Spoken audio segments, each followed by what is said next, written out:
let's talk about the bigger sellers. Let's say the 1 to 5 million, maybe even more. We work with a lot of them. You consult with a lot of them. What do you see that's working right now? And what do you see that's really not working right now? That's maybe a common mistake that people are making?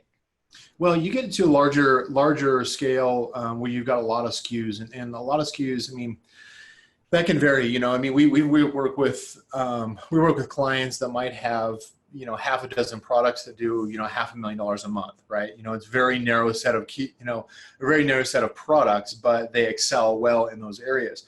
You've got others that have hundreds of SKUs, hundreds of products that they're constantly trying to market, and they're generally grouped together. There's usually a theme of some kind, but a lot of times what the bigger sellers are doing is they are doing a huge amount of testing. Let's say they've got 100 products that they're selling. They're introducing 20, 30, 40 new products just so they can find 5 they're going to continue with. Got it. They've gotten to the point where they can invest in that test, get a small batch, a smaller batch, and a smaller batch anymore is probably 1,000 units, right? Of a product, throw it out there and see, and test it with ads and just other general promotion, and see if they see what sticks, and then they focus back in. That's the kind of the key is they continue to they test, but then they focus back in on what really is going to provide the biggest return for them. Makes a lot of sense. You hear a lot of sellers talking about budget or ACOS. What's your mentality there? And is it the same across the board, or are you customizing a plan for every seller? I mean, it's definitely custom. We've got our own proprietary methods when it comes to campaign structure and management, but that have worked very well for us. Generally, budget is secondary. I would say for sure, we continue to focus on, first of all, the technical analysis. That would be looking at metrics like the click-through rate and the conversion rate to tell us how well we're getting in front of the right audience, and then how well we're actually converting that audience to a sale. That's primarily, you're going to see that through the sales funnel metrics of the click-through rate and the conversion rate. Beyond that, there's a lot of more contextual analysis that usually is language that is used by the shopper and the audience. That's where you really have to learn what the audience is and what the product is. You can't simply just look at it from a spreadsheet and just understand it and manage it well. You have to go beyond that, of course. Brian, what did I miss? Any last PPC tips that you want to share with the audience?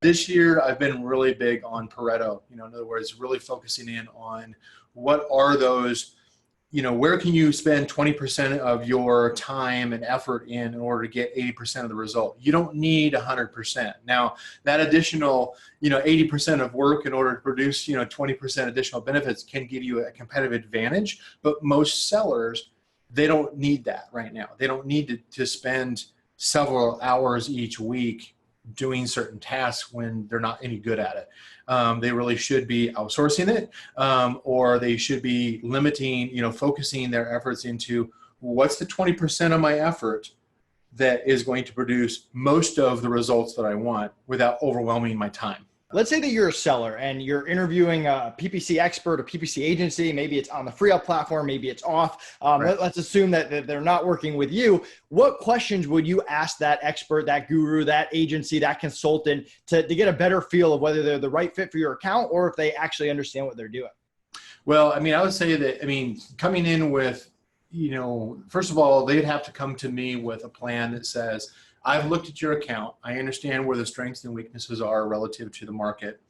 And here, basically tell me what strategies that you intend to use in order to hit the goals that I've already stated.